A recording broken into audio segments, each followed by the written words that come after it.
Good morning, everybody online. We almost missed our cue.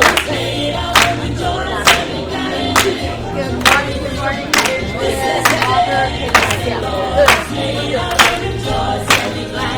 Can't help somebody doesn't help themselves.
Good morning.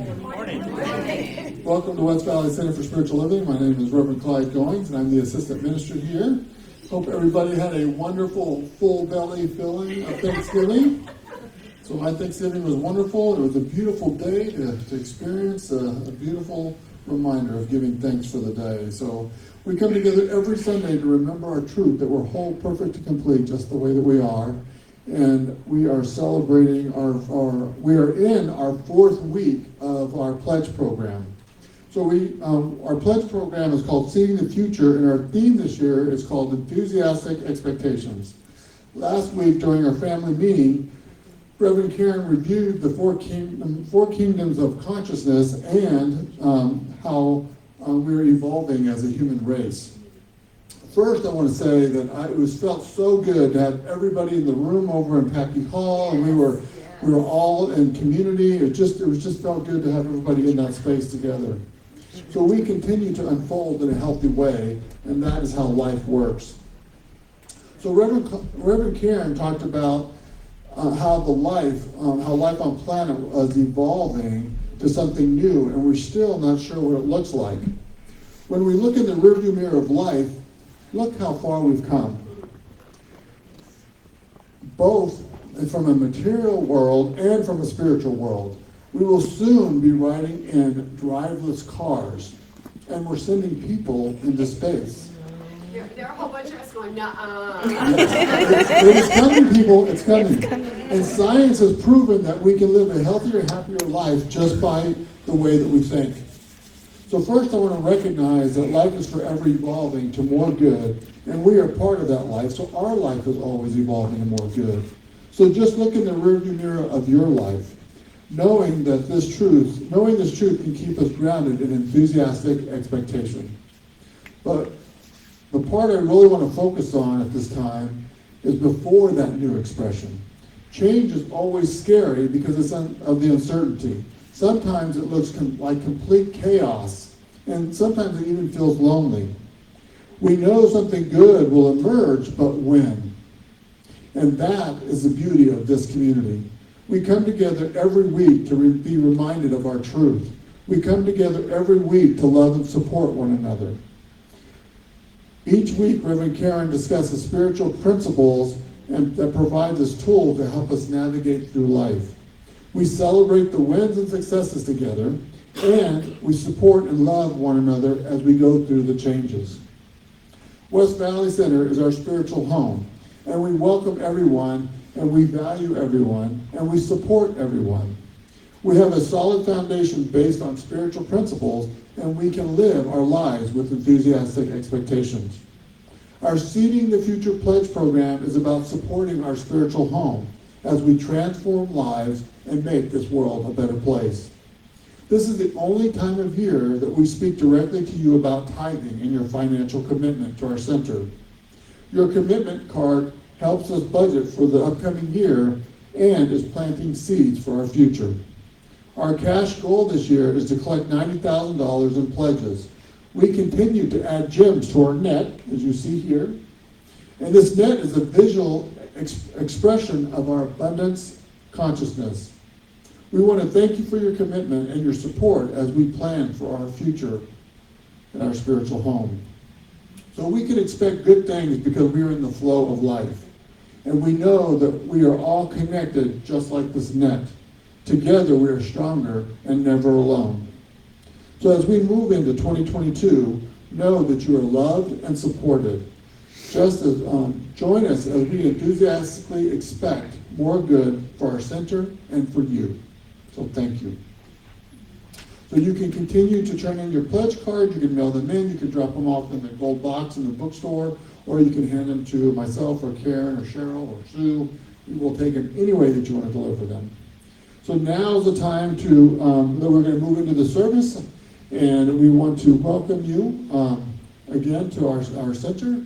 Before we start the service, we want to say our visioning statement, so if we can say it together.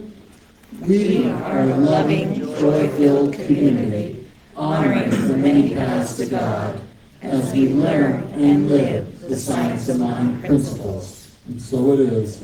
So now Craig's going to play our opening song to center us. So sit back, open up your hearts and minds, and allow his music to center you right here in our spiritual home.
Good morning. Good morning. Right here, right now, one mind. One essence that permeates all that there is, ever has been, and ever will be. And I choose to call this essence God. God is love and joy and beauty and peace, abundance, prosperity, health. All there is. And it's amazing because each of us are individualized spirits. Therefore, all God is, we are. God expresses itself through us, as us. And today I want to say a word of blessing for Craig and John and their beautiful, awesome music that will open our hearts and bind us together in this most sacred moment. And I say a word of blessing for Reverend Karen, whose divine message always teaches us to give us lessons that we can go out into the world and make and create a better world by showing up. So I just release this all into the law, knowing that it's already done, already perfect, already whole, already complete. Together we said, and so it is. Whoa. I had to get Reverend Clyde's help this morning because I couldn't decide what I wanted to read. Bless his heart. I just love him. I know. It's cool. So, about gratitude. I think that this is a perfect time that we all practice gratitude, that we all, share our blessings, whatever they are. So I'm going to read from page 497 in our textbook. It's called Constant Prayer. Pray without ceasing. This means to always be on the affirmative side of life. Not always easy to do. To pray without ceasing is to doubt never, but to always trust in the law of good. This inner communion is essential to the soul and natural to the mind. It is a constant recognition of our relationship to that presence in which we live and move and have our being. And everything gives thanks. An attitude of gratitude is most salutary and bespeaks to the realizations that we are now in heaven. How we do for those who cooperate with and are grateful for our small endeavors. Gratitude is one of the chief graces of human existence and is crowned in heaven with a consciousness of unity. Let's just ponder that one for a moment. And so it is.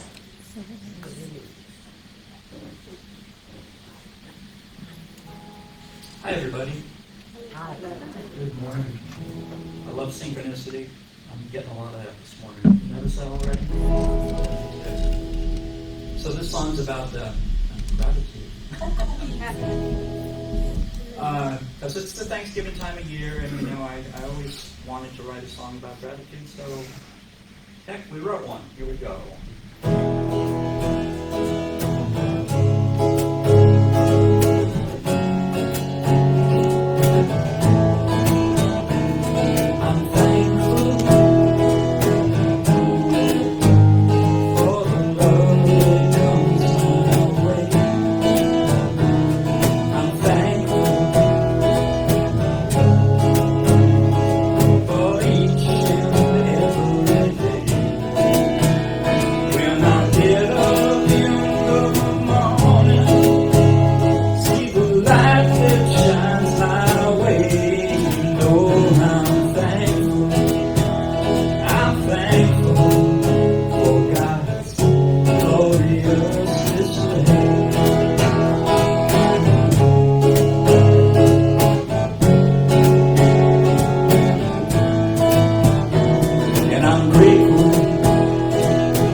That we are all one.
grateful for you. I'm so grateful for Craig Haley. He comes here, and every week he's here. I come out and ask him to do one more special thing for me, and he does.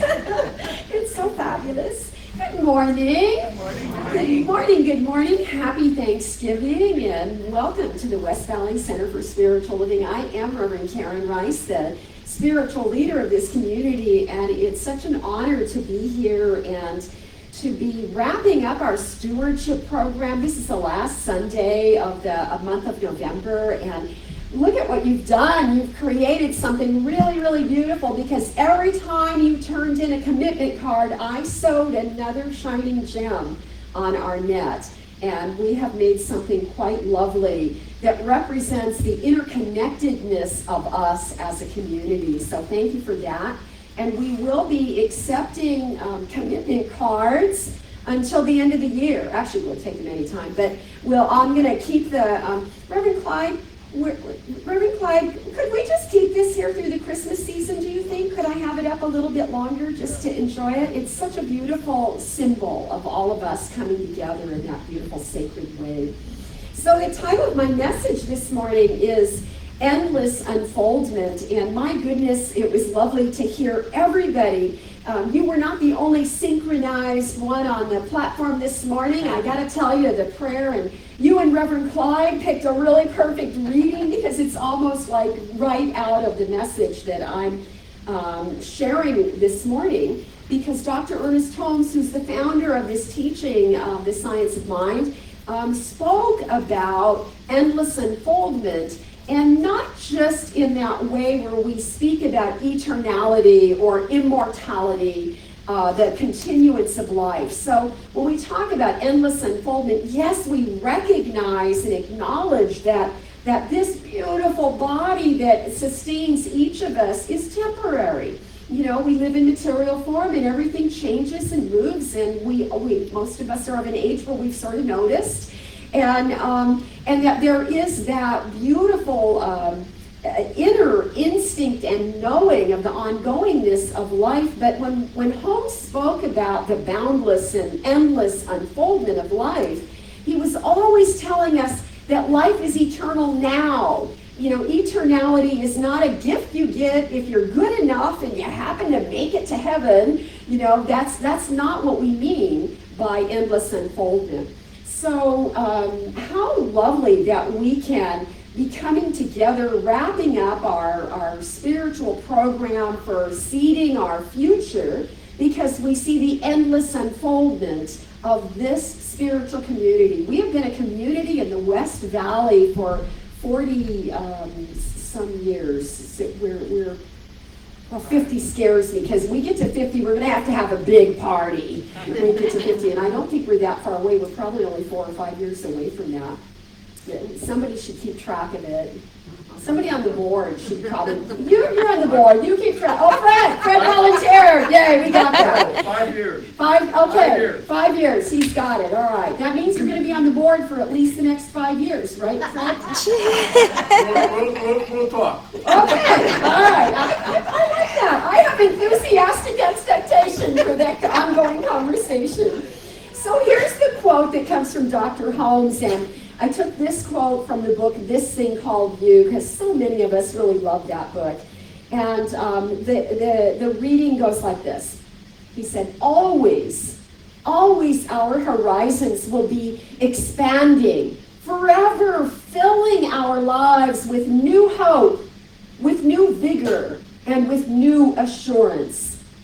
Do we want to hear that now?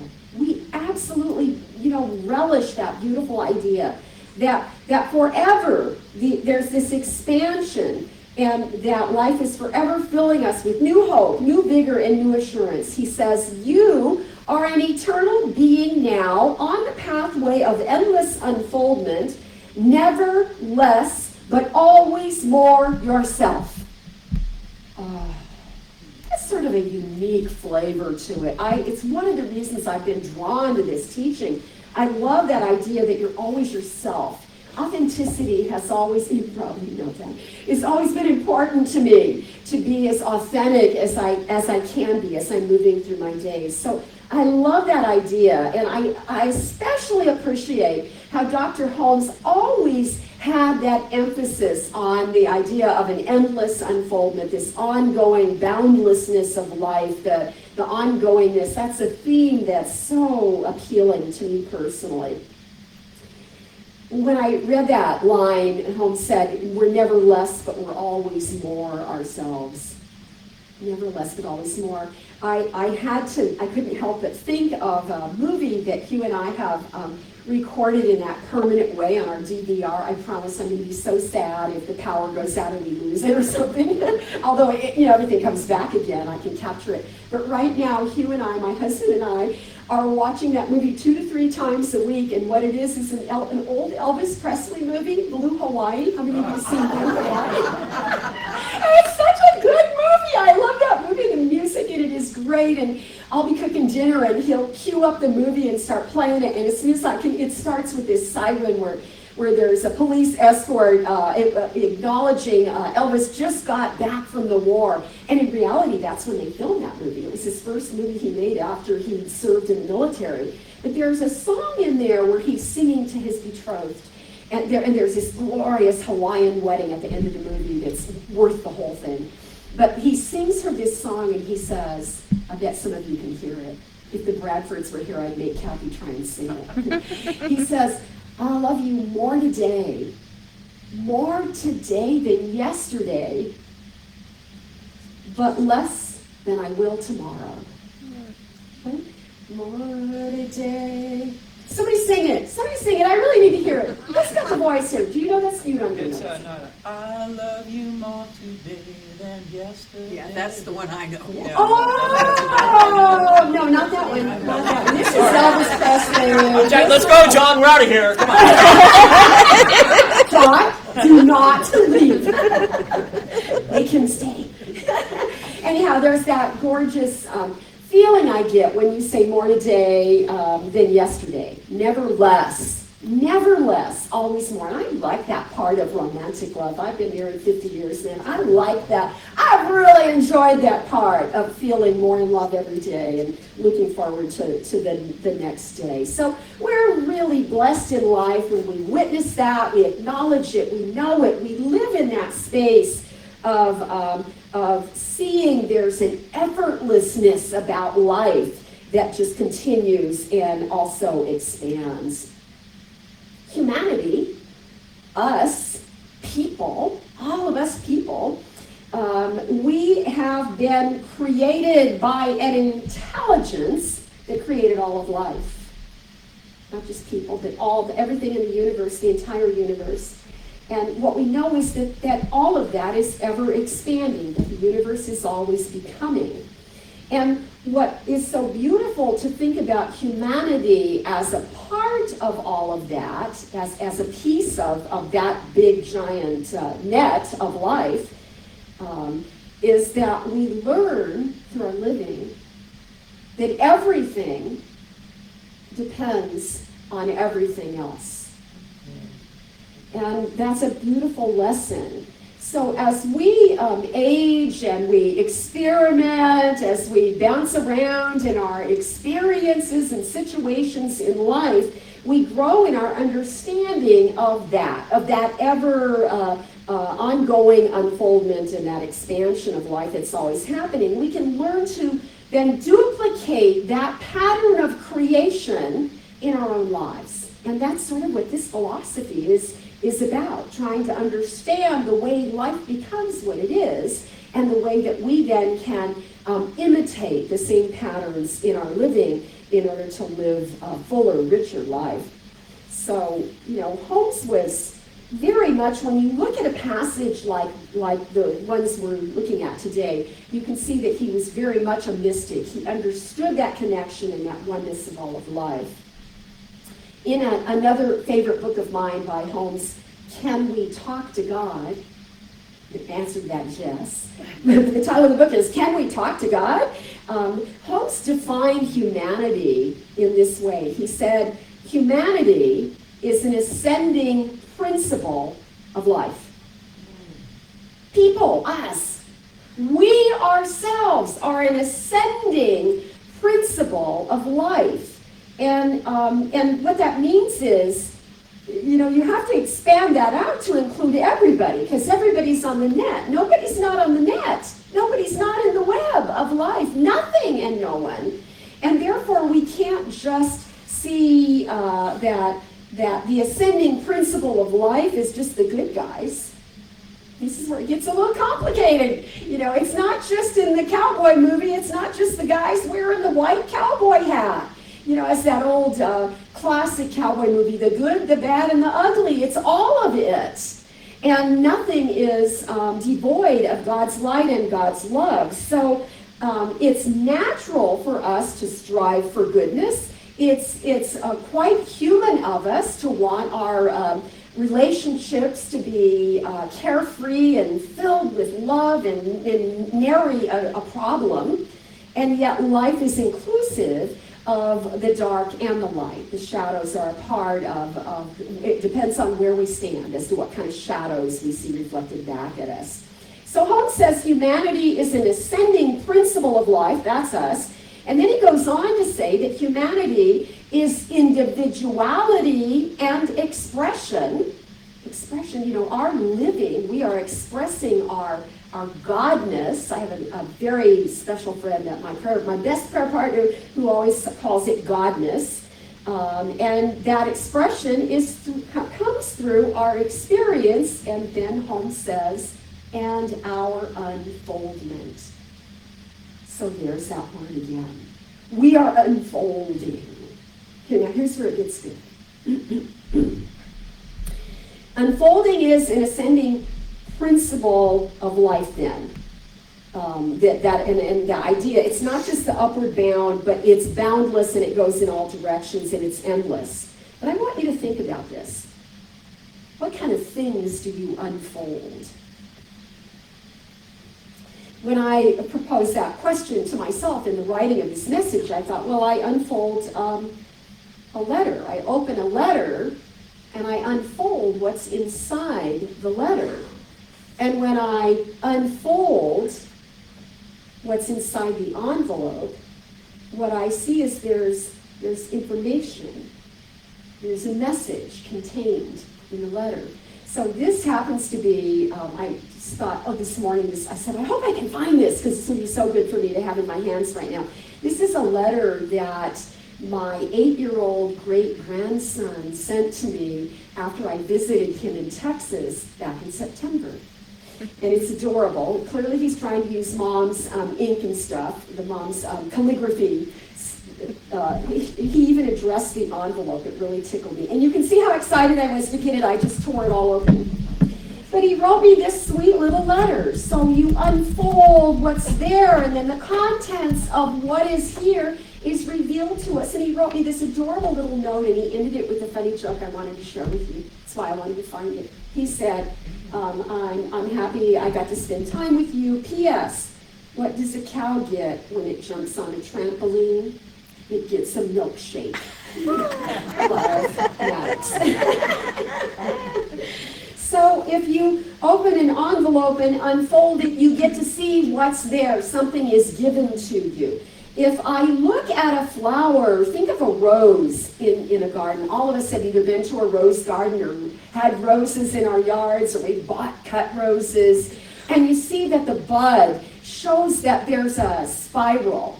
And you have this enthusiastic expectation of the opening, the blooming of that flower. And what happens when that flower blooms?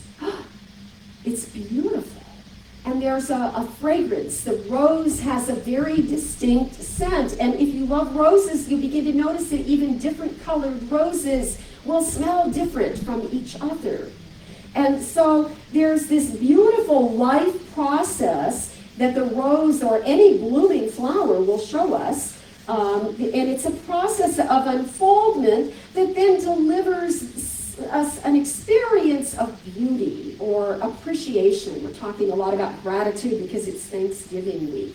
And what a gift that is, then, for us to have that experience. we are like a flower. We as human beings, we as a part of humanity, that ascending principle of life, we are like that unfolding, blossoming flower. And when we open and when we unfold the pieces of us that we don't often let everybody else see, there's something beautiful in the way we can then connect with each other. You know, sometimes you want to stay closed, and what's that? There's a great quote that you can't stay closed. You can't. We're destined to open and to bloom. So I looked in the dictionary for the definition of unfoldment, and it said, unfoldment is the gradual development or revelation of something.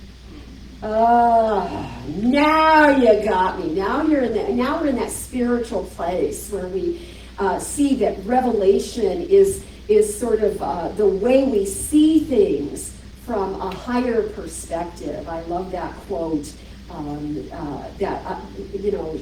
To see in the way that God must see. There's a different way of perceiving life and the things that are unfolding. So that kind of unfoldment, that's a divine revelation of something, is always happening in our experiences and in our relationships and in the world about us. And we don't necessarily always name it good. We don't always name it light and love. But we know that light and love and goodness is still there no matter what else is going on, because God cannot be absent. Therefore, love is there. In the Taoist tradition, they call it Suzhan.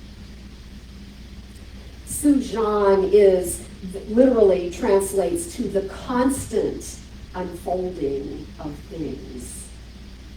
I rather like that. So it reminded me, when I think of that constancy, it reminds me of the sea, the movement of the ocean, right? So there are high tides and there are low tides. There's that ebb and that flow. There's a way a wave rolls in, but then something pulls it back out again. We can see that constant movement, but what we don't see is what happens under the surface of the sea. What we don't see when we're standing on the side of the ocean, what we don't see is the currents. You know, think about the force of some of those currents that go from ocean to ocean.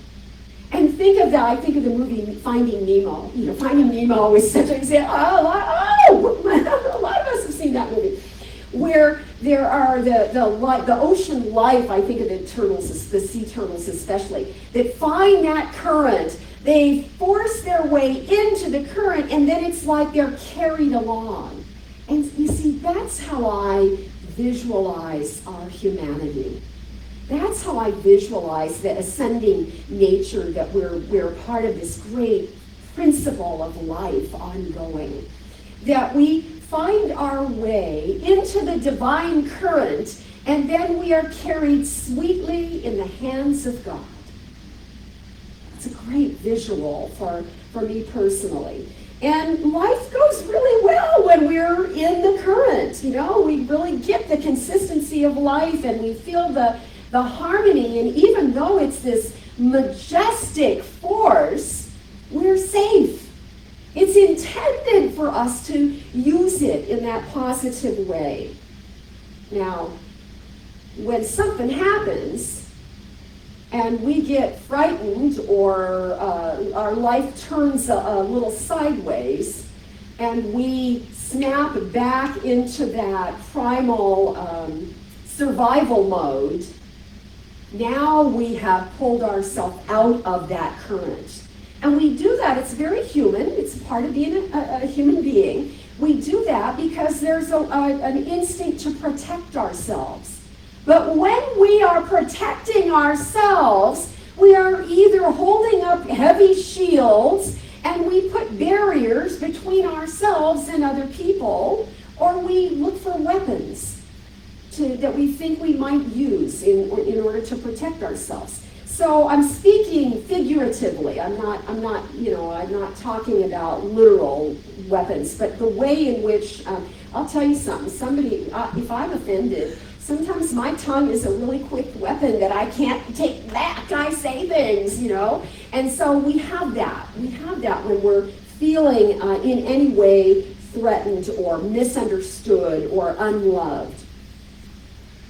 But the odd part about that is those are the very times when it would be most beneficial to stay in the current. So I don't really know how to do that. But that's why I come back every single week and talk about it again. Because that's what I need. I want to be reminded. And I love having my life surrounded with people who are interested in having conversations like this. So I want to remind myself to live in harmony with that beautiful current and know that there's this great power that carries me and that the hands of God are always there holding me, that I can surrender into that space at any time. And I also really greatly appreciate that I have spiritual tools I can use so I can change my mind, even when I don't want to change my mind sometimes. You know when I think we're most alive? I think we're most alive when we've had some kind of a holy moment, a sacred encounter with life, whether it's in nature or it's with another human being. I think that's when we are most alive. And all of us have had those moments. And those are the moments for me, and I notice for lots of us, that we have it, and we want to share it with somebody. We want to tell somebody so badly about how cool it was to have this experience. And the more you try to put it to words, the further away you take it from what you're really feeling and what you're wishing you could convey. But you can't convey it because you can only experience it. Because it's a moment of oneness. It's like fully connected to spirit. And it comes and it passes, and we just, love that we know there's another one in our future. I was thinking about all of this, and I thought of a time when I was a much younger woman, and I was driving in my car, and I was really close to home. I remember exactly where I was. And I pulled up to this stop sign, and it was a four-way stop sign, but there was my car going south, and there was a car over there going north, and we must have pulled up about the same time. And you know how you are in the car, you're deep in thought. You don't even notice what you're thinking about most of the time. And I'm deep in thought, and all of a sudden, there's a man and a woman in the car, and I see them.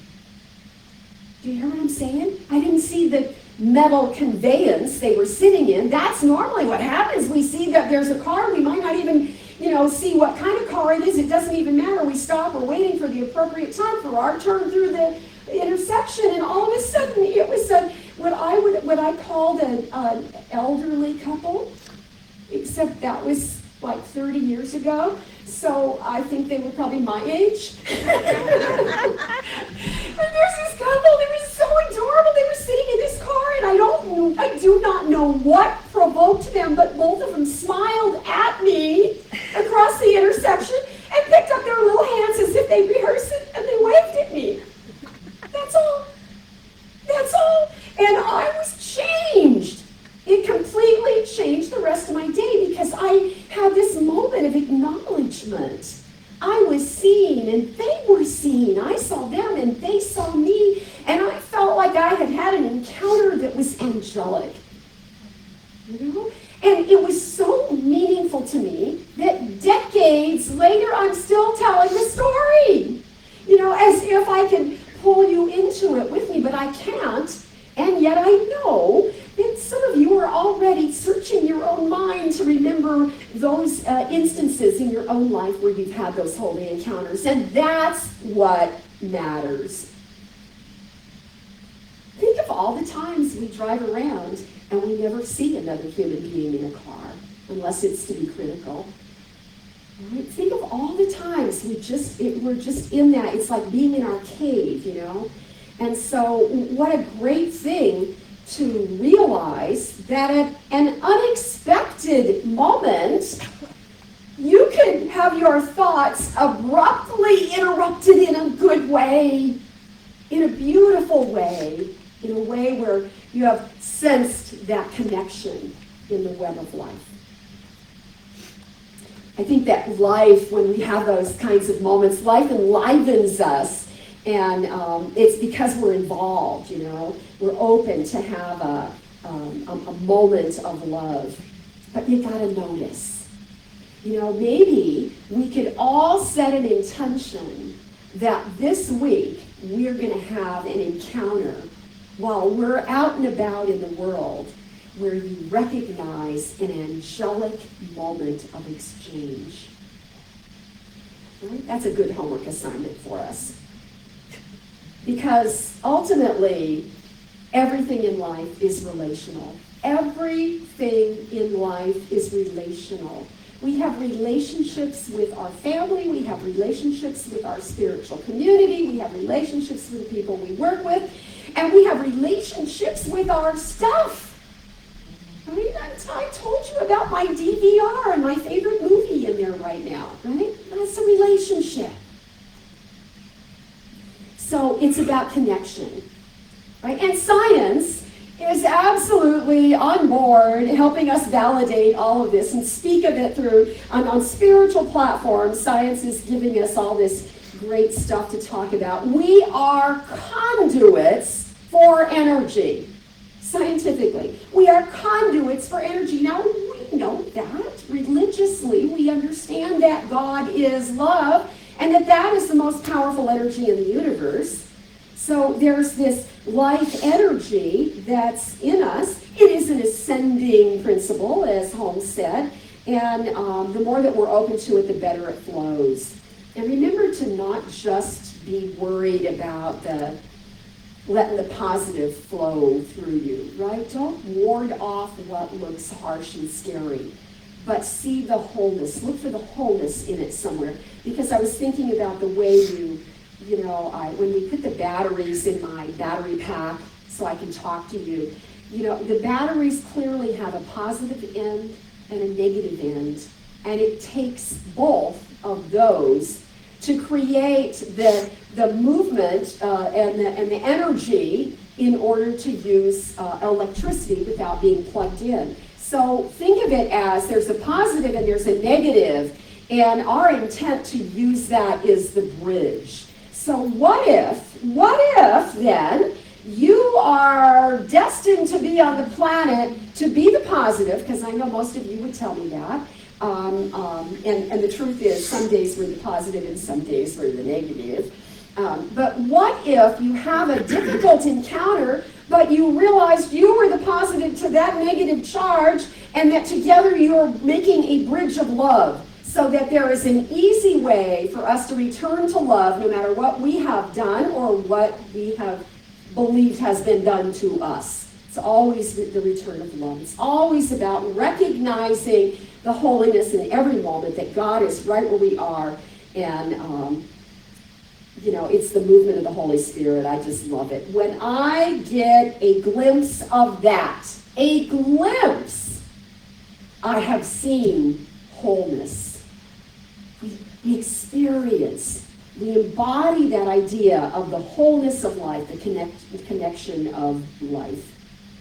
So that's useful for us, because in those moments, we are very clear there's a power in the universe that's greater than we are. We are very clear that there's a presence of God everywhere. And in that way, we can also be very clear that there is a purpose for us and for everything we see going on in the world. They say that indigenous tribes always had an elder that was responsible for the tribe's memory. That elder would be the one that is responsible for carrying forward the stories of the history of the tribe. So that elder would then have to, in time, choose who it would be that they would pass those responsibilities to. And that elder was always considered the keeper of the tribe's history with wholeness. Isn't this this was a Hindu legend when I originally brought it out, but think of how native, how primal this idea of that everything is knotted together, that everything, the way we're connected, is just like a spider web, this beautiful web of life that we understand much better since the invention of the internet. we get that there's this deep connection. So the keeper of the stories would remind the tribe how their ancestors would fall into trouble and then fall out of trouble. They remind the tribe that there are always good times and then there are difficult times. And they would remind the tribe how at one time the tribe broke apart, but at another time they came together again. It's a beautiful concept, and I believe it's a much needed concept right now. We need elders to remind us that everything really is going to be okay. We need elders who will carry the wisdom. We need elders that will sit in the car at the stop sign and make eye contact with us without saying a word and wave a little sign of hello, and we can feel that love for each other again. Even though we're worlds apart and we wouldn't agree on a whole bunch of things, we still ache for that connection. So let us be focused on the ways in which life is always unfolding. Let us have that enthusiastic expectation of opening a letter or watching a flower bloom. Let us see that we have spiritual tools that will help us return to love when we aren't feeling very loving. And let us know that we simply must remember ourselves back to our wholeness. I want to close this morning with a lovely, lovely quote from my most favorite poet, Mark Nebo. This is one of his newer books, and these are really beautiful words. He says, most of the time, we labor so hard to choose a path. We labor to find a way, a religion, a philosophy, a code to live by. We labor so hard that we seldom allow ourselves the chance to feel the wellspring of awe, that which resides in that living connection between all paths. It takes an openness of heart and an openness of mind to be able to see where things are joined. Let's make that effort. Let's reach out and see where things are joined in that deep and sacred and forever way and place. For that knowledge rests within us. That love is already ours. And that's what I wanted to say today. So get yourself nice and comfortable. I think we should pray on these things. Take a nice deep cleansing breath.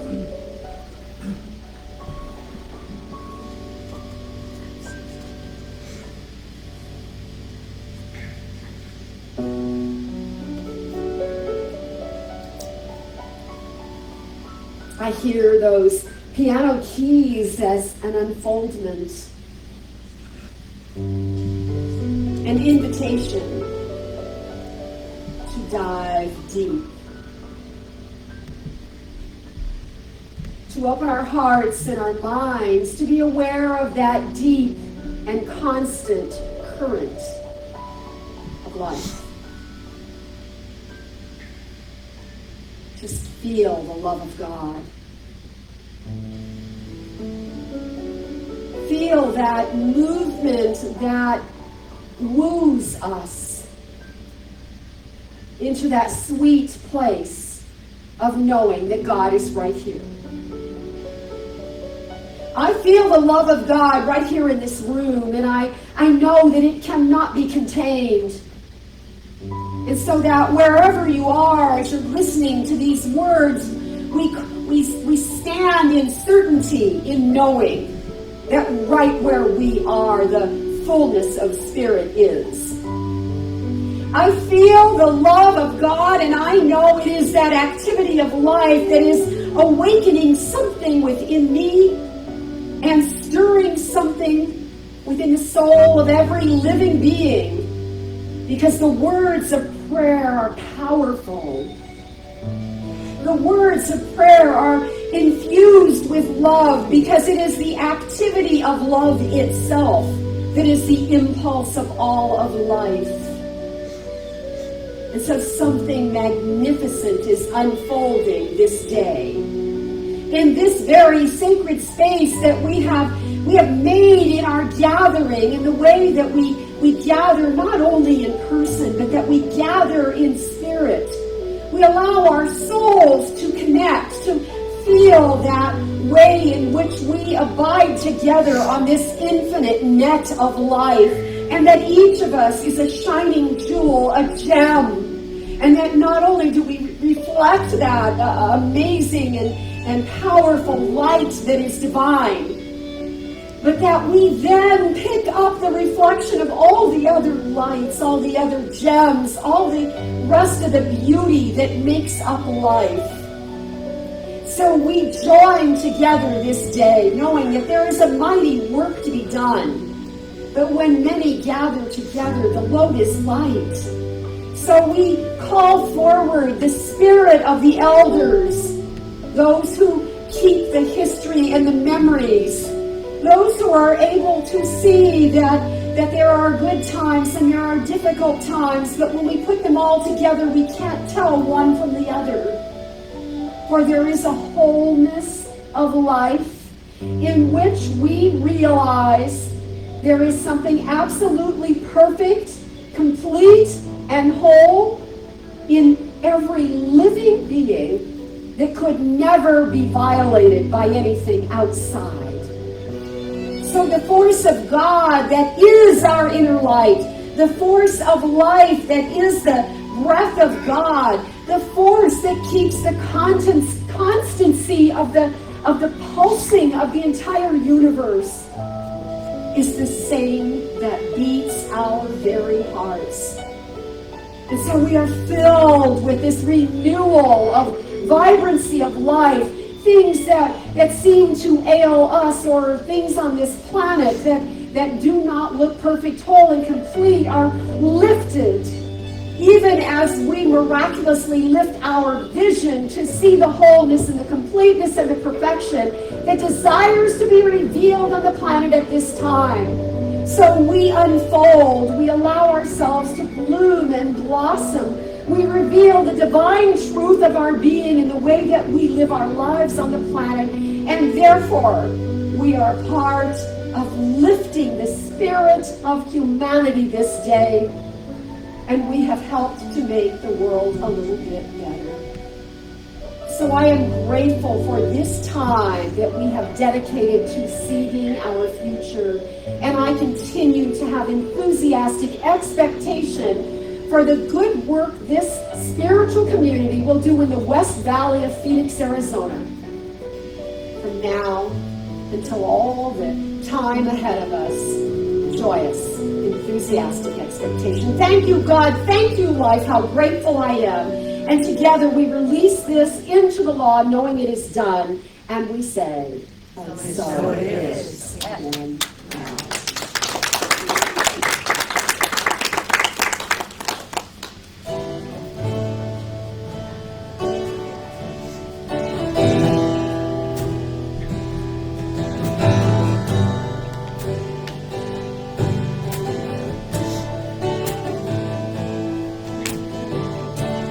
Light of the world, the world, light of the world in me, light of the world, light of the world, light of the world,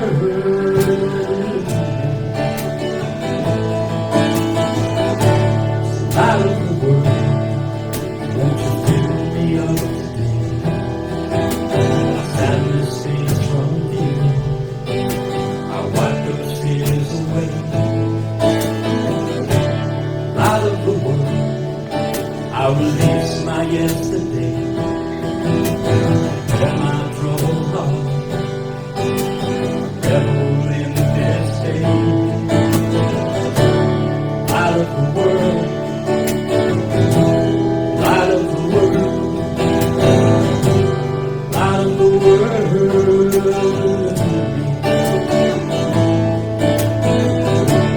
Light of the world, light of the world, light of the world to me. Light of the world, won't you expand my love today? Step inside my soul and hold me this way. Light of the world, peace comes to stay. Though I am apart, for the nearer brighter day. Used to think that the world was black and white. Now I know the full and safe spectrum of the light, the light, the light. Light of the world,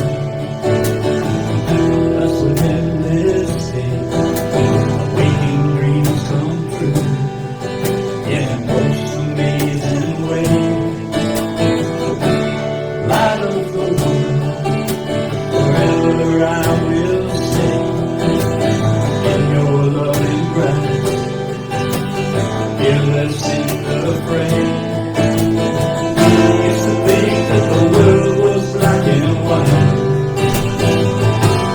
Now I know the full and sacred spectrum of the light. Light of the world, light of the world, light of the world.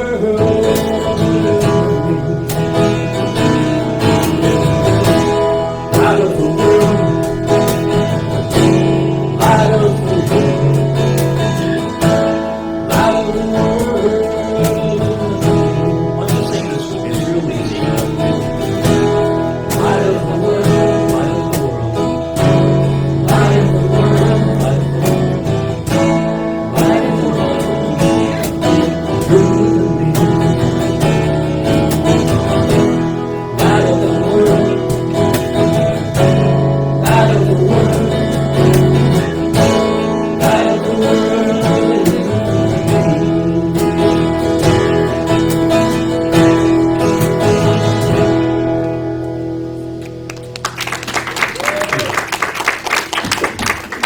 Thank you, Craig and John.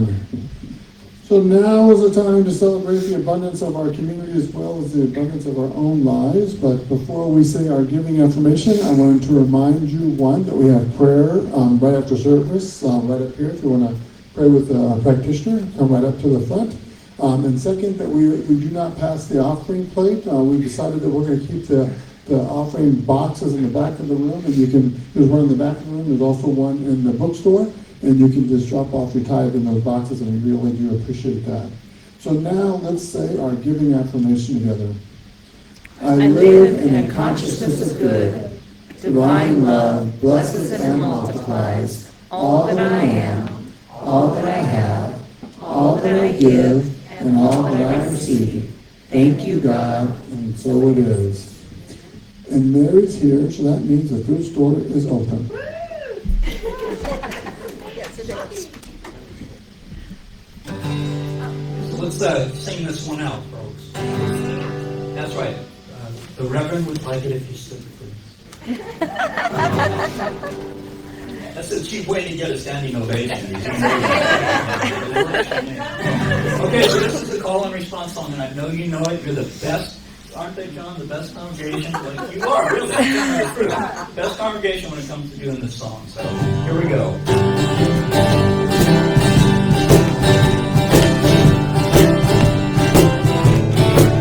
I release, I let go, I let God, 'cause I know it is done, it is so, hallelujah, hallelujah, I release, I let go, I let God, 'cause I know it is done, it is so, hallelujah, hallelujah, I release, I let go, I let God,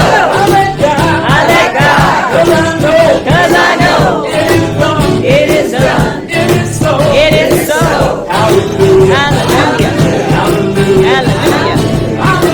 hallelujah, hallelujah, I release, I let go, I let God, 'cause I know it is done, it is so, hallelujah,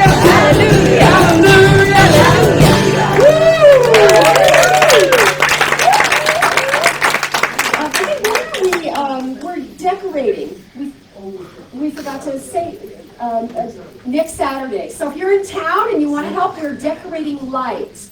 We're lightly decorating. You should stay home. You decorate. You don't stay home. You don't decorate lights. But you decorate beautifully. But take the year off again. I can do better. Starting at 10 a.m., Reverend Clyde's going to make sure all the goodies are downstairs for us so we can get that done, and we'll be all Christmas ready next. And when you come in next week, we're a little Christmassy. Candlelight service, save the date. We'll be doing that in person this year on Wednesday evening at 6:30 p.m. on the 22nd. We always do it the Wednesday before Christmas. Last year was our favorite. Well, it didn't sound right because you weren't here. But last year was our favorite because everything that could go wrong did, and we redid it, and it turned out better than ever. And we rejoice in that. It was a really good pandemic success, I gotta say. So that'll be happening Wednesday the 22nd, and if you have not filled out a card, there are extra cards in the bookstore by the gold box. That's where you're going to drop them off. If you want a card, I have a few up here still. Come get one from me or Clyde. And then we will put a gem on the interest net to represent you also. So let's have an affirmation. Repeat after me. I release. I let go. And I let God. Because I know. Hallelujah. That's all. Hallelujah. Have a really blessed week. Remember, pray often, love much. It's wonderful to see you.